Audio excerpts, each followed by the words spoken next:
Père et du Fils et du Saint-Esprit. Amen.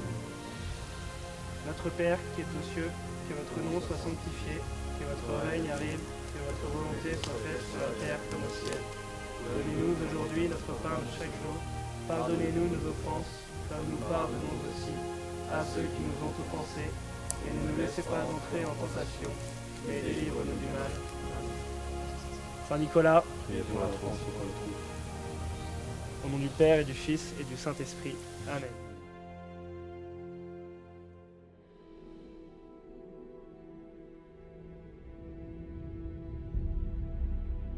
Les CP, vous avez la charge de vos patrouilles jusqu'à l'arrivée sur le lieu de camp. On part de Chartres d'ici. Le point de rendez-vous est fixé après le Lué à la ferme de Machery.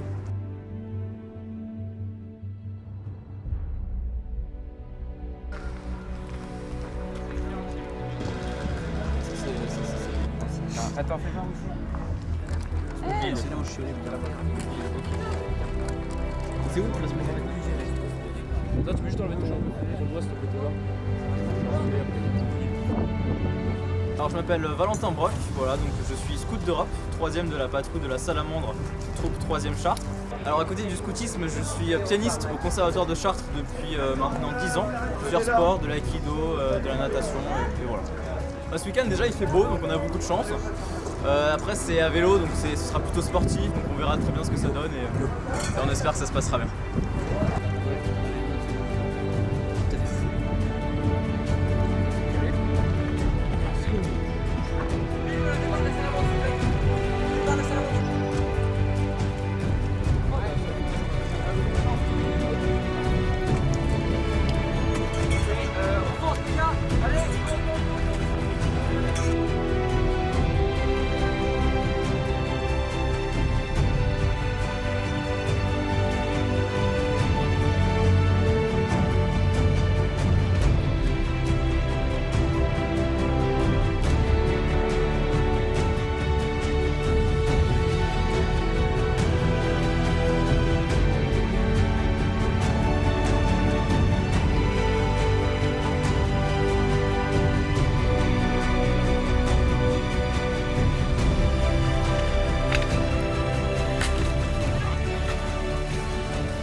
On met la tente là du coup.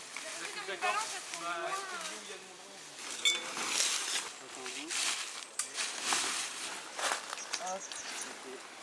Écartez-vous, il faut que ça soit tendu au milieu.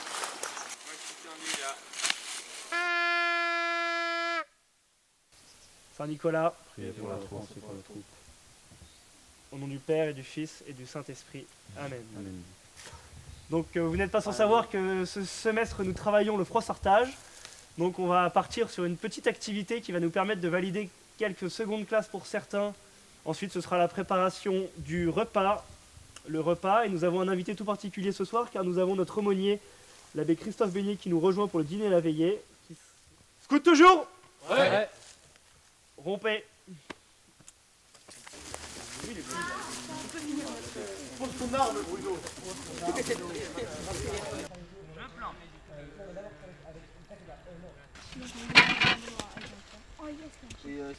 Eh bien c'était très éprouvant, donc on a commencé sur la mauvaise route, en fait on a fait un très gros détour.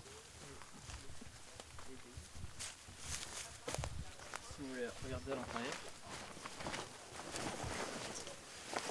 Donc voilà, 6 places, 3 de chaque côté, assez sympathique, avec un tapis de sol bien confortable. Ensuite, on va faire le feu ici. Donc il n'est pas encore fait parce qu'on est arrivé, comme je vous l'ai déjà dit, plutôt en retard. Mais donc on va essayer de piocher et de creuser un carré assez propre pour ensuite mettre du bois et faire un feu assez gros, le plus gros possible.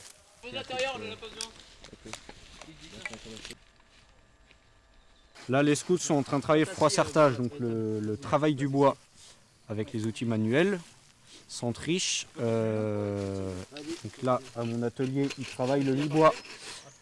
Le mi-bois, ça sert à encastrer 2 bouts de bois en sciant à la moitié. C'est comme ça qu'on fait des portiques solides en froissartage, sans avoir besoin de ficelle, ni d'outils électriques et compagnie. Donc voilà, là ils ont 10 minutes pour faire des mi-bois.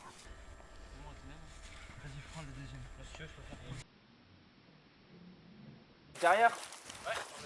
Ici c'est l'atelier terrière, donc vous trouvez une barre type comme ça, là c'était la patrouille qui était avant vous, vous n'avez pas le droit de reprendre la barre qu'ils ont fait. Et le but c'est de me faire le plus de trous de terre avec le plus de chevilles dedans. Ok, go, vous avez 10 minutes à peu près. Par contre, après on les balance.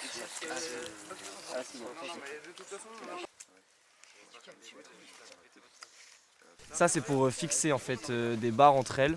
Quand on fait un trou, on peut mettre une autre barre avec un trou. Et si on met la barre au milieu, ça lie les deux barres. Ça c'est pour faire des constructions type tente ou une table par exemple pour la faire tenir. Alors ça s'appelle du froid-sertage, ça s'inscrit dans un cadre de progression trimestrielle. Chaque trimestre il y a un axe, une partie du scoutisme qui doit être développée. Donc ce trimestre-là on est sur le froid-sertage. Donc là on reprend les fondamentaux puisque c'est le début de la progression et le début du trimestre. Donc c'était vraiment les gestes de base que chaque scout doit apprendre afin de s'améliorer pour le camp d'été. Allez-y, allez-y, vous faut enchaîner les gars. Il y a du temps pour l'autre activité maintenant.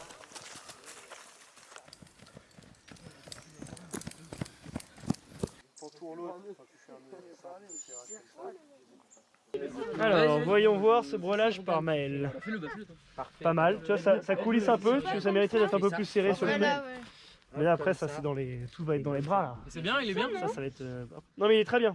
Donc là le but de ce petit genre d'atelier c'est de tester un peu les fondamentaux dans les nœuds. Les nœuds ça nous sert pas mal dans la vie de tous les jours au scoutisme, mais aussi ça va leur servir après dans la vie plus tard, que ce soit dans leur maison ou dans leur vie de tous les jours. Voilà.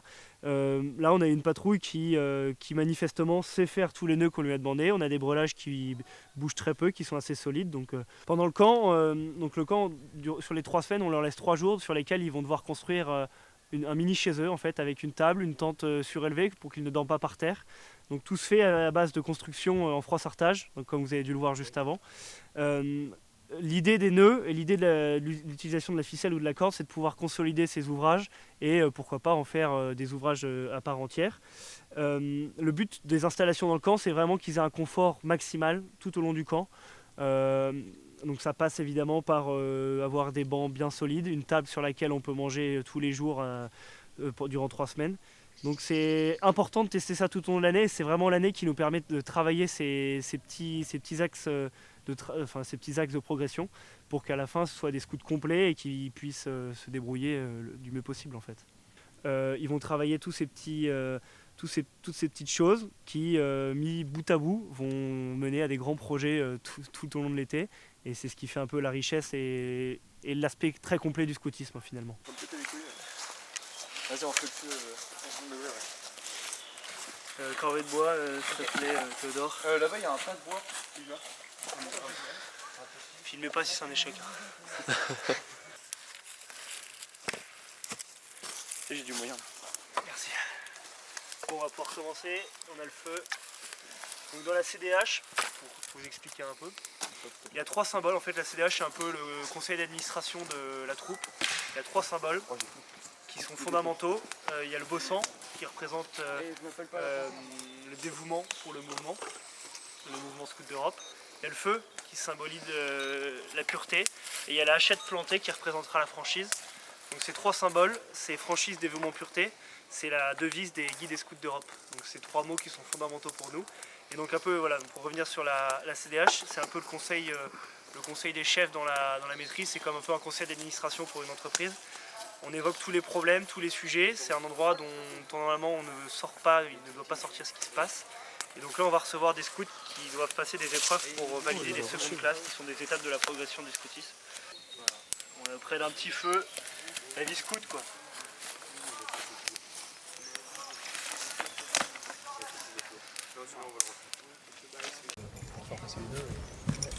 Debout messieurs. Bon, Mathias, tu peux t'asseoir. Mathias, oui. Tu te trouves ici devant la cour d'honneur aujourd'hui afin de discuter de ta seconde classe, raid que tu as passé il y a quelques temps déjà. Voilà, on est très fiers de pouvoir te recevoir aujourd'hui. Tu es un membre à part entière de la troupe. Tu es quelqu'un de solide sur lequel les autres peuvent compter et sur lequel ta patrouille peut compter. Marc confirmera. Mais donc voilà, aujourd'hui tu as largement le niveau de la seconde classe. On va te poser quelques questions sur le morse, d'autres sur des choses peut-être un peu plus techniques, mais je pense que tu y répondras sans problème. Suricate. Suricate. Suricate. S-U-R-I-C-A-T-E. Ok, ça marche. Tititi. Oui. Titita. Oui. Non, Titati. Oui. Titi. Je te transmets toutes mes félicitations, Mathias, parce que tu es un scout qui progresse avec une envie et une joie débordante. Donc écoute, continue comme ça. La seconde classe, elle est validée pour toi. Je te la remets solennellement aujourd'hui. La prochaine étape, c'est la première classe, avec un raid. Première classe, ça signifie que tu deviens un pilier de la troupe et que techniquement, tu fais partie des meilleurs. Donc,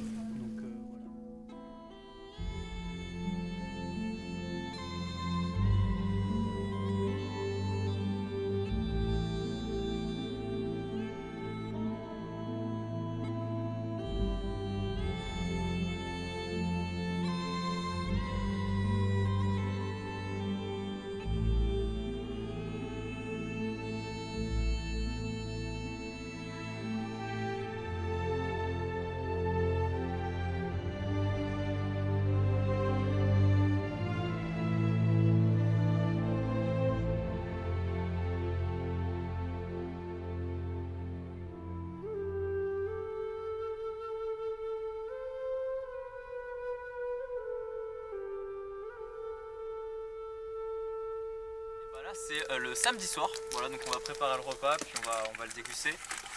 Donc voilà, on est en train de faire à manger, c'est tout. C'était la fin du jeu tout à l'heure, donc on a bien géré. Alors ce soir on va préparer des aiguillettes de poulet ainsi que du riz au curry. En dessert on fera du crumble aux pommes qu'on a fait la dernière fois, c'était incroyable, les chefs ont adoré. En entrée j'ai pris du velouté aux 8 légumes, qui peut être sympa si on le fait réchauffer. Ainsi que, oui, on rajoutera des champignons avec le riz.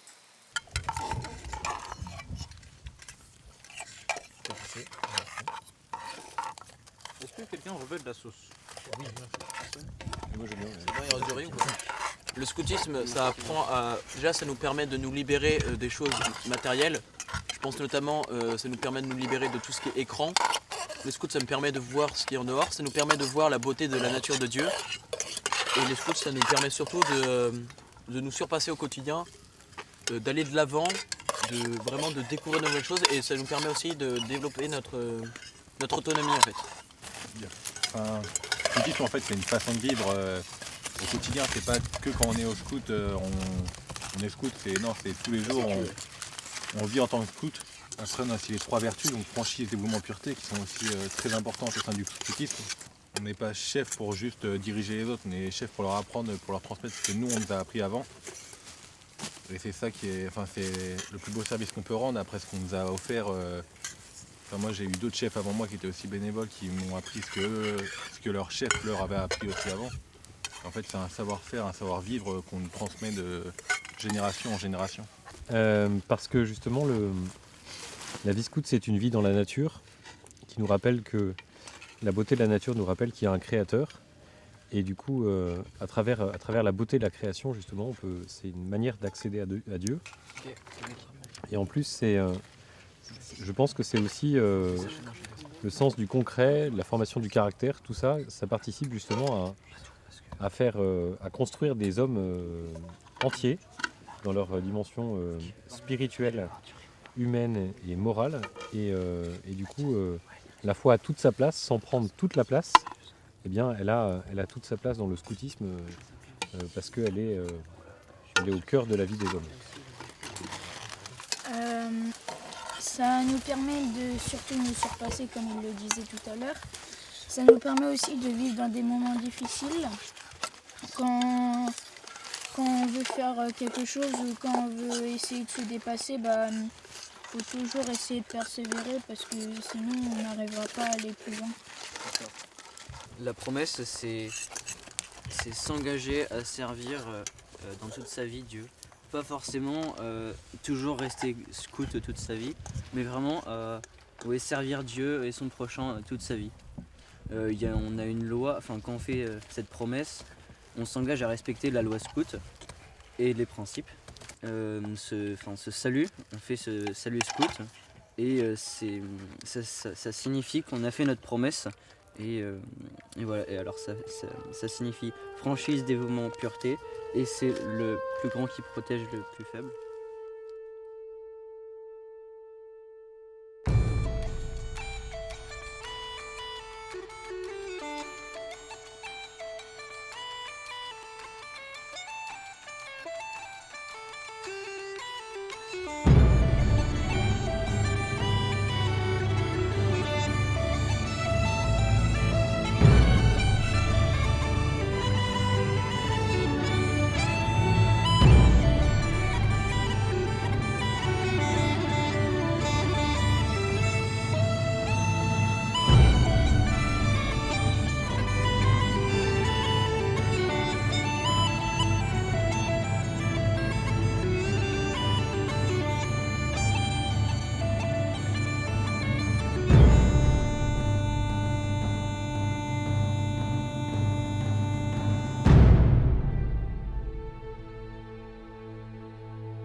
Voilà, petite activité nocturne pour les scouts aiment bien, ça rajoute un peu de piment. Ça nous permet d'intégrer une phase de jeu dans notre grand jeu qui nous permet ensuite de gagner du tour de main et de développer ensuite un jeu par rapport à ça. Donc c'est une petite situation nocturne où on rentre ce jeu dans un imaginaire gaulois contre romain où finalement le but des Gaulois est d'avoir une flamme allumée le plus longtemps possible. On leur laisse 1 heure. Sur 1 heure, le but c'est de localiser le feu des autres patrouilles et de tenter de l'éteindre tout en protégeant son propre feu. Un jeu un peu stratégique mais voilà, qui permet de... Est-ce qu'ils sont au courant de ça, les scouts, de ce jeu ? Du tout. En fait, le but du jeu de nuit, c'est que là on a terminé la veillée, on a terminé par la prière silence de la nuit, on les a laissés retourner se coucher et puis voilà, d'ici 10 minutes, donc à peu près 20 minutes après la fin, on va aller les réveiller avec une alerte de nuit. Et on enchaîne tout de suite, comme ça permet de faire le jeu le plus rapidement possible et se coucher plus tôt. Okay.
Dépêchez-vous! Un Gaulois ne dort pas, un Gaulois se bat. Messieurs, nous n'avons pas du tout apprécié cette dernière soirée que nous avons passée avec vous. Vous vous êtes moqués de la Gaule, vous êtes moqués de nos clans gaulois, et vous avez vendu, vous avez promu Rome. Ce soir, je veux prouver la bravoure des clans gaulois. L'épreuve vous attend. Et le jeu démarre au coup de totoche. Vous avez 1 heure à partir de maintenant. La dernière patrouille avec un feu à gagner.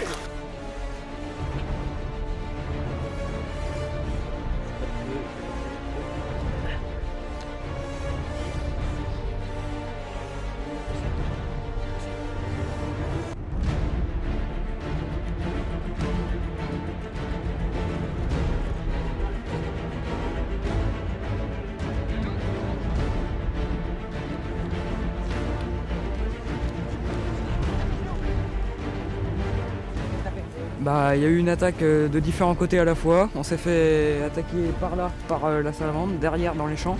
Il y a également d'autres émissaires d'autres camps qui sont venus pour juste sonder un peu, voir s'il y avait du monde et tout.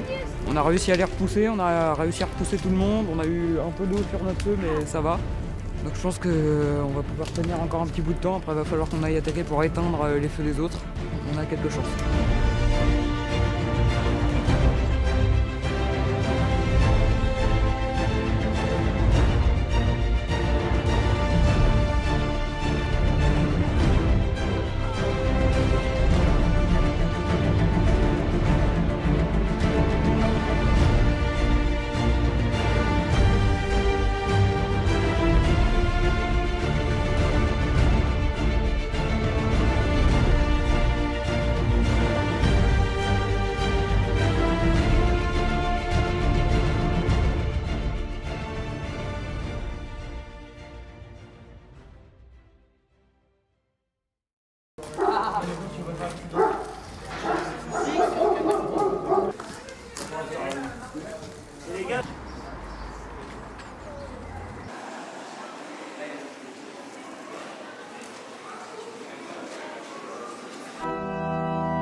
Alors on s'est levé et on a entendu la totoche et il y a eu un jeu surprise qui a commencé, à savoir nos intendants ont été kidnappés et donc là on a eu kidnappés par les chefs et donc là on a eu un code Morse à déchiffrer pour savoir où est-ce qu'ils étaient et après on s'est vite dépêché de prendre nos vélos pour aller les chercher via une carte.